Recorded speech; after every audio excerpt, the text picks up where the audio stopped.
This is the coaches and coxes meeting for the New England Rowing Championships held on Lake Quinsigamond on May 4th. My name is Thad Gamula, and I will be taking you through the information in this presentation. So, without further ado, I would like to introduce the Commissioner of the Intercollegiate Rowing Association to say a few words of welcome, Gary Caldwell. Gary? Thank you, Thad. Thanks to all of you for being here on the call. Our aim collectively is to facilitate as great a championship experience for all of the teams and all of the athletes as possible. Our team on site, our IRA team of Linda, Kaylee, and Zoe, Regatta Director Thad, and Chief Official Ruth McNamara, look forward to seeing you all in just a couple of days. I have just a few housekeeping details for you before I turn this back over to Ruth and Thad. First of all, this regatta is BYOB, as in bring your own bow ball. We will have a few emergency bow balls for you, but the vast responsibility lies on you and your teams. So don't forget to pack your bow balls. Also, if you have coxswains who are more than 5 pounds underweight, anything that you can do to prepackage weights for those coxswains will be greatly appreciated. We've got tons and tons of sand on the beach out in front, but I don't think anybody wants to be carting around sandbags full of 20 or 25 pounds of sand. Makes it extremely difficult for the officials to check weights, and it makes it really difficult to find room for the coxswain and the sand in the coxswain seat. Be on time. This is a regatta on Saturday with approximately 44 races. That's a lot of races in 2 3-hour shifts. Be on time, Ruth will explain in detail. If you're late, you will be penalized. If you're late and you're incompetent, you may be eliminated from the competition, and none of us want to see that. Speaking of competency, if you have coxswains who haven't backed into a stake boat yet and don't know how to scull a stake boat around, I looked up online yesterday and saw 8 different videos that show exclusively and explicitly how to get that done. Get some practice in with that tomorrow before you put boats on your trailer. Remember the traffic patterns. A lot of boats out there at the same time. It's like being on the highway. Make sure you're going in the right direction, in the right lane. I mentioned weigh-in weights, and then the last thing I have is we have sent your coaches information on where the broadcast is going to be. If you haven't been shared that information, remember this word, overnight, without the I. You'll find the races this weekend at overnight.com, OVERNGHT. And with that, back to you, Thad. Thank you, Gary. And also with us tonight, as Gary said, is our chief referee, Ruth McNamara, who will go over the racing procedures later on in the presentation. All right, first we're going to try something new here. Some housekeeping, not your conventional roll call, but a new way of taking attendance this year. So if you all would please text the number 22333, your school code on the screen, to log attendance. So for example, if you represent Clark University, you would text the code 35381 to 22333 to show attendance to this presentation tonight. If you are calling in from a phone and feel you cannot adequately do this, please email me at thadgamula@qra.org to say you were here as well. And I'm going to leave this up on the screen for a minute here as I watch the numbers roll in.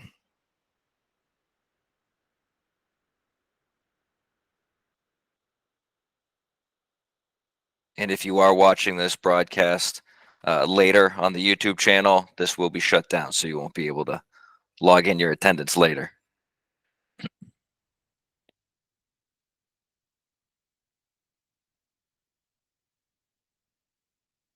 All right, perfect. We're getting a good amount of numbers here from a bunch of schools.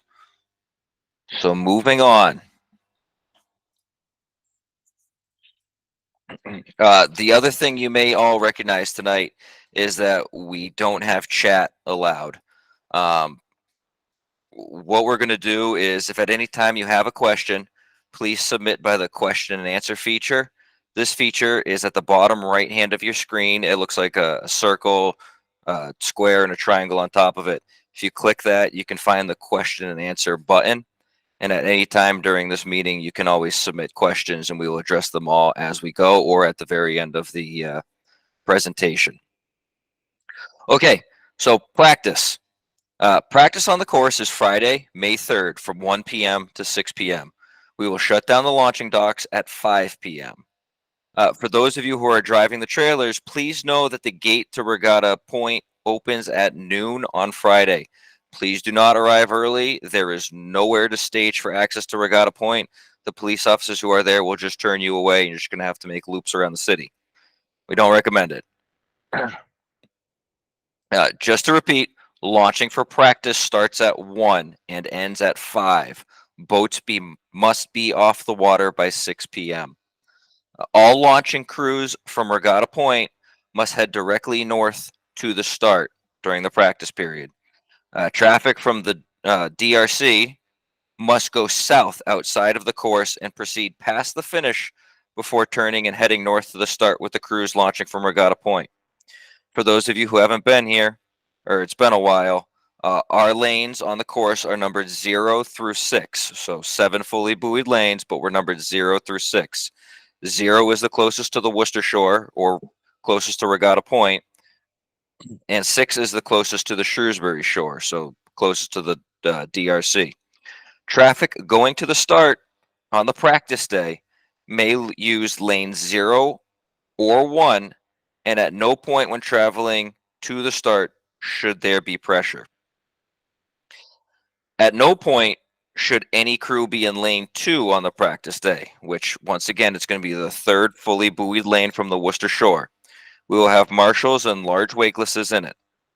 It is considered a dead lane. We do not cross it. We do not enter it. Stay out of lane 2.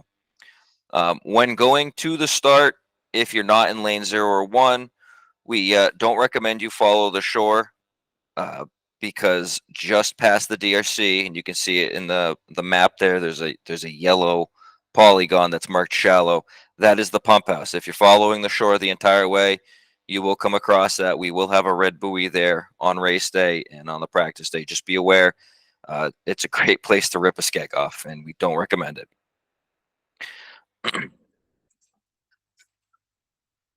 Once you get past the 290 bridge, which is all the way at the top of your screen, and into the start cove, you will turn and go right into your desired practice lane. Just so everybody's aware, lanes 3 and 4 are for pieces less than 1,000 meters, and 5 and 6 are for greater than 1,000 meters. You must go all the way down the course and through the finish line. Go through the finish line. Do not go through the Route 9 bridge. You can see at the bottom left of the map, it says do not cross Route 9. It's a large blue arch bridge. At no point during this weekend should you go past that bridge. You will promptly turn to the north and head back up the course. Oh, sorry. Forgive me. You must go all the way down the course through the finish line. At no point should you cross the course. Once again, if you were to cross the course, you'll be crossing lane 2. It's a dead lane. Please do not. Landing is at the same docks that you launch from. And once again, the course closes at 6 p.m. So please, let's be off the water before that. No last swings around at 5:50. You won't have the time for it. Now for the race day traffic, if you are launching from Regatta Point, it's going to be the same as the practice day with one difference. You're not going to be in any lanes traveling up to the north. You will promptly turn north and head up the course. We ask everybody launching from the north docks, please clear out quickly. We don't want you to launch and then tie in and then decide to get moving. Get off the docks, clear the launching area. It's going to be a very busy area. If at any point you find yourself in a buoyed lane going up north towards the start area, immediately get out. Assume every lane is active at any point. We don't want you to be interrupting or interfering with any races when you're heading to your own race. Once again, there is no pressure going up to the start. There are very tight locations outside of the course, and same thing with the pump house shallows. Just be well aware of once you get equal to the Donahue Rowing Center, there's a very shallow area across the lake from there. Give it plenty of space. Don't hug the buoy line. You've got plenty of space there. If you are launching from the DRC on race day, you have two options. You can either go directly across the course to the Worcester side, or you can travel south along the Shrewsbury shore outside of the buoy lanes. I know on the map here it shows the dotted line inside the buoy lane, but please remember it's outside of the buoy lane. Those of you who are continuing to launch from DRC and going south, you do not go past the 1,500-meter mark. And before the 1,500-meter mark, you are going to turn 90 degrees, go directly across the course. And when you're crossing the course, please be well aware of the races. If there's a race coming down, just wait for it to pass, then cross. Err on the side of caution here. Once again, do not cross in front of a race. All crews will eventually end up heading north under the 290 bridge through the small span along the Worcester side.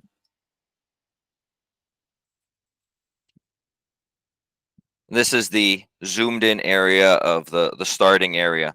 In the starting area, there are 3 large buoys in the middle. The traffic pattern is clockwise around these buoys. There's enough space up here to practice starts, but just please be aware of crews around you. Just name of the game is be aware of what's happening around you. Do not go through the white buoys, and do not go to the back of the cove. You can see on this picture, there's a red hashed out do not enter area. We ask you don't go in there for several reasons. One of them is it gets out of voice reach of the officials. And also there's a lot of fishing activity in there. We just don't want to anger the locals. When your race is called and you are invited onto the course, you will proceed through the span on the Shrewsbury side. It's between a pier and shore. And you're going to proceed in numerical order, lanes 0 through 6. You will row past this pier, turn 90 degrees quickly, row to your lane. Your crew will then turn and back it into the stake boats. Once again, just be aware, we're not asking that you back it down from 200 meters out. Some of this could be impractical. Make the best decision for your crew. Stay as close as you can, then turn around and back it in. Same thing, just be aware of the conditions, because wind could blow you one way or another. Just be very aware of where you are. And this is a view of that 290 bridge, the starting area. So this is if you are sitting in those 3 white buoys looking south to the race course, you can see the span off to the right called enter practice above start area. That's where you're going to be entering the warm-up. And then entrance to the start is all the way over to the left. You can see that pier, and then off to the left is the shore. That's where you're going to be entering, going up past those 2, turning and coming back down. The large span in the middle is where the stake boats are. That is where the racing happens. And now to go over the U.S. rowing portions of the race, I would like to introduce our chief referee, Ruth. Thank you, Thad. Great part. I have some duplicates. I'll try to weed them out and not repeat what you've already said. My name is Ruth McNamara, and I am going to be joined by a dedicated group of referees from across the country. And we are all really excited to be here because it's an honor and a privilege for us to have been chosen to be at your championship. Our prime responsibility is your safety and fairness, nothing changing there. We all know that this is your championship, and I'm sure you know the rules and what's in the regatta packet and what's in the coaches and coxswains instructions, but there are a few things I do want to touch base with you. First aid is on the water. They have firemen that are also divers that'll be on the water. It's at DRC and at Regatta Point. If any athletes in your boat use an inhaler, it's imperative that the inhaler be with them at their seat. For coxswains weigh-ins, all the specifics are in the instructions to the coaches and coxswains document. 2 things I want to point out. If you're required to carry weight, it's your responsibility to have the weight with you. When you launch, no one is going to ask you, no official is going to say, do you have your dead weight or anything like that? And the second point is have it as close to your torso as you can, and the dead weight will be checked at the finish. We don't usually talk about uniforms, but the weather might be cold and it might be rainy. I think it's more important that you are comfortable to race than that you are in a perfect uniform. So be dressed according for the weather and your well-being, wear layers. And all that we ask is that you please wear school colors. Wear your school colors if you have extra clothing on. Launching and Control Commission, let's keep the access area to the docks clear and be ready, be race ready when you go through. In other words, have all your equipment there and your heel ties are done and things like that. The referees will probably be doing a visual spot check. It's your responsibility to ensure your boat meets all the safety requirements with your bow ball, heel ties, and the coxswain's opening. And another really important part is make sure you have the correct bow number on. At Regatta Point, I believe there's still 2 launching areas. Is that right, Thad? Yes. Okay. Perfect. A couple of points about the traffic pattern. I know Thad covered it pretty well. I want to say that referees will be traveling to the start in lane 0. Racing will be in with 6 boats or 1 through 6. They'll do their best to stay in lane 0 so that they're out of your way. But on the 7 boat races, they have to move out into your traffic lane. So it'd be great if you look at the schedule and look if there are any 7 boat races, 4 to 5 races before yours. Be aware that it's going to be more crowded and slower going up to the start. We ask that you stop when races go by. And as Thad said, no power strokes, no practice starts or anything until you get up until the starting area. As Thad said, it's clockwise pattern and it's wide turns around the buoys so that we don't get piled up on the buoys. Again, no one is allowed to go to that far north end. We are guests on this body of water, and up in the starting area is where a lot of houses are close together and they're very close to us. So we don't want our bullhorns to be turned up and we don't want to be looking for you. So the other part is, if you guys would be ahead of the starter on the shore there, when the race before you is at the 2-minute mark, if you guys are staging yourself in lane order, then you can go in quickly. If you suffer breakage anytime, this means losing a skeg, something happens before racing starts, please flag a referee down. We'll do our best to get it fixed, whether we bring somebody on the water to fix it or to take you to DRC, but you're not going back to the docks. So don't turn around and think you can get back to the docks. We'll help assist you and troubleshoot what you need. At the start, as Thad said, this course is numbered what I would say is backwards, but it's really just right to left. So when you're looking down the course at the start as a coxswain, lane 0 is on your starboard side. We'll call you in, you proceed to the start. You must be locked on at the 2-minute call. You all need to know how to scull your boats to get your point and to keep your points. We'll be using announcing start if the weather and wind cooperates. And that means if there's a 6-boat race, there's 8 beats in the starting cadence with saying 6 crews names and the attention and then raising the red flag. That's 8 beats that you can continue to keep your point. If condition warrants, we'll go to a quick start, and that'll be a 3-beat count there because the command is quick start, attention, and then the red flag goes up, and then a variable pause. So again, be aware of that so you can keep your point. Starter doesn't have to acknowledge your hands. I know that it's not a new rule, and as a coxswain, we all raise our hand just out of habit.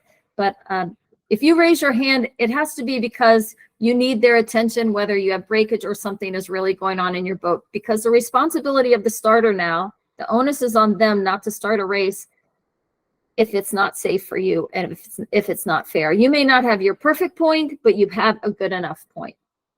Crews suffering breakage in the first 100 meters, I really want to be clear about this. You have to stop and you have to raise your hand and notify the starter. The starter will be responsible for the conduct of your race for the first 100 meters. If you have something happen and it's not breakage, please don't raise your hand. If we stop a race because you asked us to and it's not breakage, you will be assessed a penalty. The body of the race. The following referee will enter at about 100 meters, just there on the other side of the bridge. There will be media coming in at about 200 meters on the DRC side. So there's 2 launches. That media boat may decide to ride alongside the race out there in lane, which is not a lane, but you know what would be lane, I don't know, 7 or 8. They may choose to ride behind you. So I just want you to know what the 2 launches are. The following referee will do their best not to wake a trailing crew, but it's necessary for the referee to move up with any leading crews to protect a crew or crews who are in contention of advancing, placing, or winning. So keep that in mind. And I'll apologize right now for any wakes that happen if you happen to be a trailing boat. And I really feel that. If for any reason you feel your opportunity to place, win, or compromised, please get the attention of the following referee at the finish. Explain what happened to them, where it happened, and then you have to tell them what resolution do you want to restore your fairness. And the referee will render a decision. If it impacts another crew, they'll have to notify that crew and tell them the same thing. If you or any of those involved agree, if you all agree with the referee, it's great, we go on racing. If any one of you disagrees with it, then you may protest the decision on the water. Therefore, you just need to come off the water and find me or Thad. I would do it as soon as you can, and we'll give you instructions on what to do after that, depending on what happened and what resolution you're looking for. Remember, there's no cool down on the water, so after racing, you'll turn before that bridge and come right back in. That's it. If you have any, all decisions at the regatta are final, though. Once we go through a jury there, if we have to, they're all final. If you have any questions on Saturday, don't hesitate to ask any of the referees. We're all there for you. So good luck. Back to you, Thad. Thank you, Ruth. And I can't echo Ruth enough with, if you've been to one of my CNCs, if you have a question that isn't addressed here tonight, by all means, come up to the group of referees on race day. They're very friendly. They will absolutely answer your questions. The other thing I did notice is there were a couple of hands raised. Please submit all questions through the question and answer function. We can't actually click on raised hands. Everything's been turned off for this. All right. Thank you, Ruth. Once the race has been made official, as Ruth said, please clear the finish area as quickly as possible.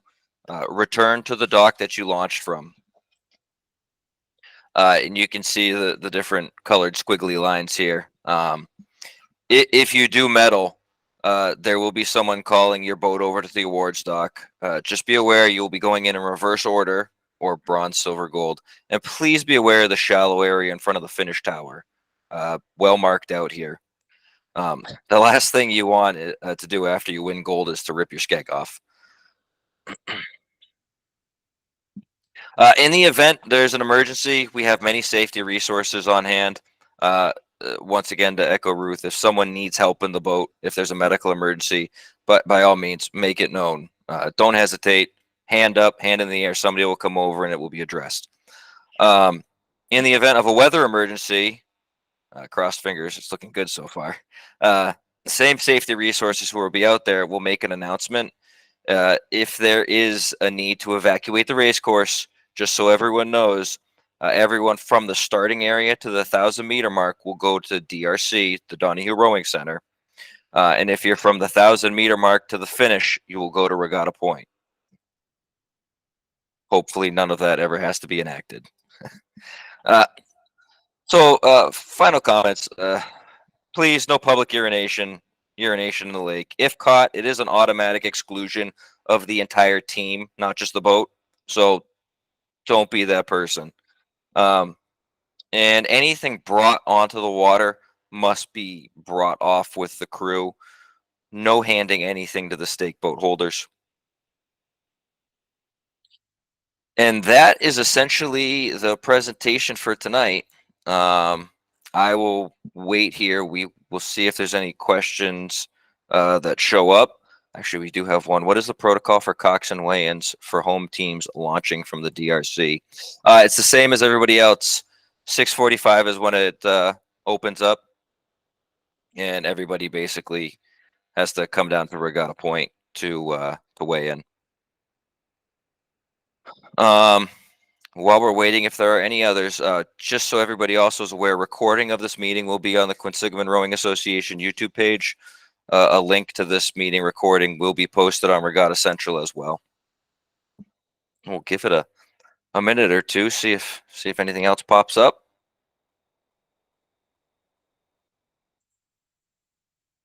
And if not, I would like to thank everybody for showing up tonight, and we will see all of you on. Oh, all right. Yes, sorry. Good point. I was about to close this early. Thank you, Joe. My one job. We do have a regatta coming in immediately the next day. Those of you who are coaches, this is directed at coaches. The regatta point parking lot needs to be clear at 6:45. So we're running a tight tight ship here. Basically, you need to get out of there. 6:45 is when we expect all of the trailers for New England's are out, and because the next regatta on Sunday, the trailers will be rolling in immediately after. So please be aware. Don't hang around. Dumpsters are out there. Take care of your trash, and that's it. There's another question. Yes. How will lane reseating be decided? Dennis Committee. I'm back. There's Gary. a protocol for that. Yes. I don't know whether Adam Zimmerman, the person who asked the question, is an oarsman, a coxswain, or a coach. If you're not a coach, ask your coach. If your coach doesn't know the answer, have your coach call me. Perfect. Over All right. and out. Awesome. Thank you so much, everybody. Thank you. Ooh, one more. Hold on. Heat sheet. Heat It's sheets are up. They are posted. But I don't know if it's the correct one on the website. When I Is looked it this the morning, it was 2023's heat sheet. Look real quick. Yes, it is 2023's. I will send. I've sent heat sheets out to all the coaches. Okay. This might be an athlete asking. What is the traffic pattern for Friday morning for home crews? Reverse traffic pattern. Lane 2 is a dead lane. That's it. Expect a multitude of other crews to be there when practice opens up at 1 o'clock. Hopefully the home crews are able to get on and off and not have to deal with that. All right. Thank you. Great. Thank you, everybody. Look forward to seeing everybody. Have a good one. We'll see you Saturday. Bye-bye.